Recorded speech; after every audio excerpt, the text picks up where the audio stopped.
80 वर्षाची आजी हैदराबाद बँकेत आली. आजीनं सांगितलं मॅनेजर साहेब मी पैसा लावत असे आणि असे जिंकून 30 लाख रुपये जाऊ. म्हणजे माझ्यासोबत लावता का पैज? म्हणजे तुझ्यासोबत लावते. केवढ्यानं? 1 लाख रुपये. मॅनेजर म्हणला म्हातारेकून 1 लाख रुपये हाणाचा एवढा चान्स आहे काय? पण आजीनं सांगितलं मॅनेजर साहेब तुमच्या डोक्यावर जे केस आहेत ना केस हे काय ओरिजिनल नाहीत, हे डुप्लिकेट आहेत. आजी ओरिजिनल आहेत.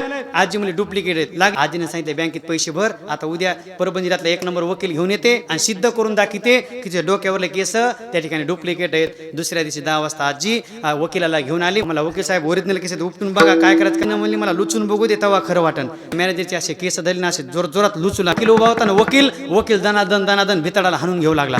ते मॅनेजर म्हणला आजी वकील काऊन भितडाला हाणून घ्यायलाय? म्हणजे मॅनेजर तुमच्यासोबत पैंज लावायच्या अगोदर मी ह्या वकिलासोबत पैंज लावली होती की तुमच्या बँकेमध्ये येईन. त्यासोबत मी 5 लाख रुपयाची पैंज लावली होती की तुमच्या बँकेत येईन आणि तुमचे केस लुचीन. ते आता 5 लाख रुपये हरलंय. त्याच्याकडून 5 लाख रुपये घ्यायचे, 1 लाख रुपये तुम्हाला द्यायचे, पुन्हा 4 लाख रुपये बँकेत भरायचे.